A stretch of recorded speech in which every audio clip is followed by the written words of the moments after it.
lorsque les pèlerins vont au pèlerinage à la Mecque, il y a une structure en métallique en or qui protège une trace d'un pied et qu'ils disent c'est la trace du messager Ibrahim alayhi salam, qui était là, à la base de la construction de la Mecque. Et c'est lui qui a mis avec Ismaël la pierre pour le parcours rituel du pèlerinage. Là, nous sommes au Sinaï. Et qui est ce messager qui est là, que seul le Samari a vu, que personne n'a vu, cette trace, et comment qu'il peut voir cette trace. Et de qui est cette trace? Deux choses l'une. Ou la trace, elle est fraîche, et qu'il a vu Moïse, monter au mont Sinaï à la rencontre de Dieu, et qu'il a pris la trace de Moïse, et qu'il l'a jetée sur le veau d'or, parce que le verset dit, quand il a jeté de la trace de cette terre sur le veau d'or, que le veau d'or mûrissait. C'est-à-dire, comment on dit, le robot construit en métal mûrissait, parlait sa langue, commençait à parler. Qu'est-ce que c'est que cette situation qui nous montre le passé, le présent? Est-ce que le Samari en est-il conscient qu'il est le Dajjal du commencement, le Dajjal comme le disent les savants, de ce phénomène que nous attendons dans l'eschatologie, du Dajjal, et que lui, le Samari, est le Dajjal. Et pourquoi il pense là? Donc la première interrogation, la trace de qui? Trace de Moïse, ça paraît être un peu plus logique. Qu'il a vu Moïse et il a suivi sa trace. Lui, Moïse, en partant, il cherchait pour vivifier la nation. Il a pris de sa trace, lui, pour faire le contraire de ce qu'il allait faire. Et que sa trace pouvait faire le bien, comme lui, il pouvait faire ce que son âme lui suggérerait, le détournement de la communauté des Banu Israël, parce qu'il ne méritait pas ce message. La preuve, quand il est revenu, il a jeté à la table de la loi. Qu'est-ce qui se passe dans la tête du Samari? Quelle est la trace qu'il a prise? L'interrogation. Et qu'est-ce qu'il va lui dire? Donc le Samari répond. Qu'est-ce qu'il dit? J'ai vu ce qu'ils n'ont pas vu. J'ai donc pris une poignée de la trace de l'envoyé, puis je l'ai lancé. Du messager, puis je l'ai lancé. Voilà ce que mon âme m'a suggéré. Voilà ce que mon âme m'a suggéré. Donc, son âme lui a suggéré que la trace vivifiait, parce que la vie provenait, la création, la vie de cet endroit sacré saint où Moïse devait enlever ses souliers parce qu'il est sur une vallée Tawa sainte, sacré saint, elle donne la vie. Elle donne, Balad al-Amin, elle donne la créature, l'homme. Dieu a créé l'homme avec cette terre. Cette terre, elle est ce qu'elle est. Et c'est ce qu'aujourd'hui ils veulent faire, donner homme de cette terre.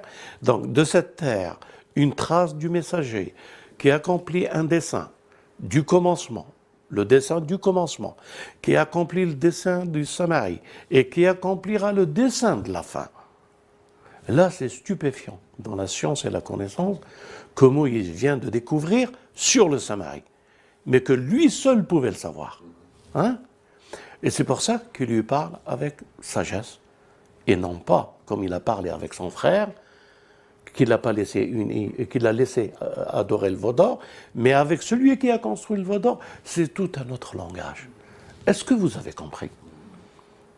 Vous avez compris qu'il y a une grande interrogation.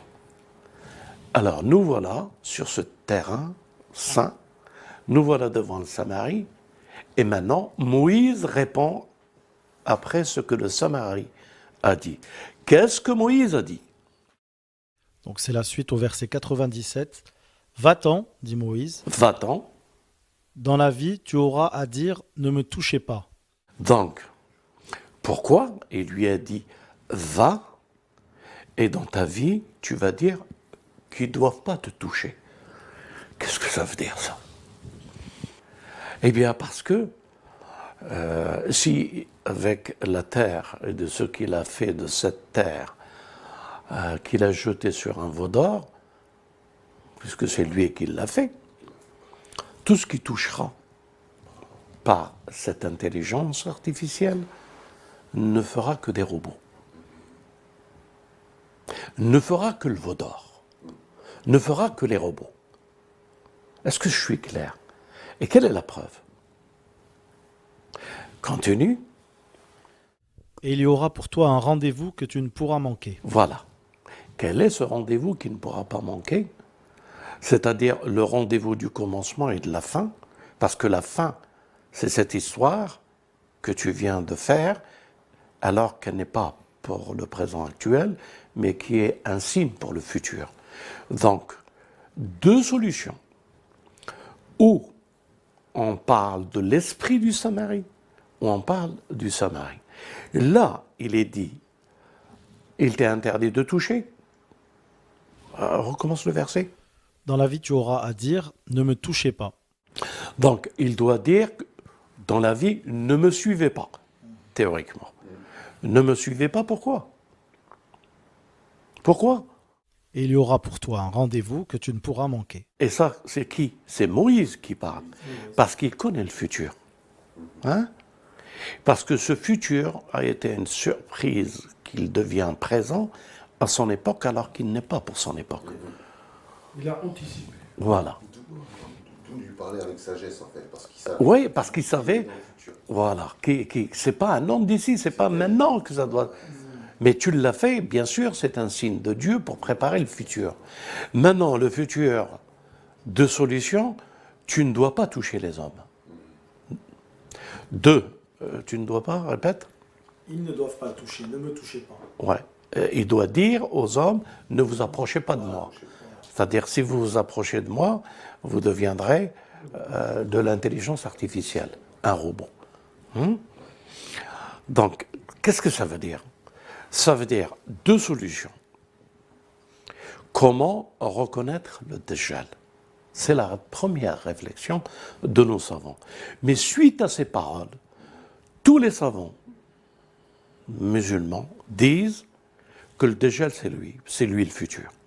Mais est-ce que c'est lui physiquement ou c'est lui le futur que les hommes ne doivent pas toucher?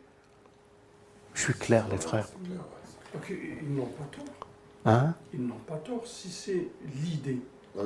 Oui, mais eux ne savent pas, eux ne pensent pas que c'est l'idée. Ils pensent que c'est lui qui va venir, que lui va vivre éternellement jusqu'à jusqu'au rendez-vous. Eux pensent que le Dajjal, c'est lui, et Dieu, enfin, avec ce qu'a dit Moïse, va le laisser sur cette terre, et il dit ne me touchez pas, jusqu'au rendez-vous du Dajjal, qu'il séduira tous. Hein? Alors que nous, qu'est-ce que nous disons aujourd'hui? Nous disons que c'est vrai, mais c'est pas lui, c'est son œuvre. Je suis clair? C'est ce qu'il a fait qui va apparaître, et que les hommes ne doivent pas toucher. C'est clair? Continue, le verset n'est pas fini. Regarde ta divinité que tu as adorée avec assiduité. Voilà, regarde ce que tu as fait et que tu as adoré avec force, hein, avec conscience. Hein? Avec assiduité, ça veut dire vraiment avec force. Avec conscience, avec force, avec... Regarde ce qu'il lui dit. Nous la brûlerons, certes, et ensuite nous disperserons sa cendre dans les flots. C'est-à-dire, nous allons la faire dissoudre par le feu, elle va disparaître, et nous la ferons jeter dans la mer, qu'elle n'aura plus d'existence. Hein? Pour le veau d'or. Et Samaï a vu son veau d'or finir comme ça. Qui est le Dajjal? Le Dajjal, c'est celui qui construit la même situation dans le futur.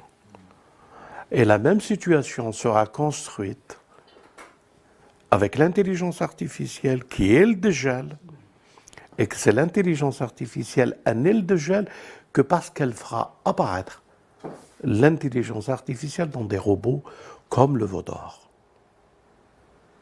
Si ça c'est clair, c'est compréhensible que les savants pensent que c'est un peu compréhensible qu'ils pensent que c'est le Samari. Mais ils oublient de dire que c'est l'œuvre du Samari en faisant du veau d'or quelque chose qui murmure, qui devient de l'intelligence. Regardez les choses, non pas en l'identifiant par un nom et une personnalité, mais par ce qu'elle produit. L'œuvre qu'elle produit qui montrera le Dajjal. Et aujourd'hui, le Dajjal est montré et que c'est l'intelligence artificielle, Néom et Salman n'est qu'un petit représentant du Samari, mais rien d'autre. Alors que moi, je lui ai dit, tu crois que tu es le Samari, Salman? Walhamdulillahi Rabbil Alamin. والصلاة والسلام على محمد وآل محمد. اللهم صل على محمد وآل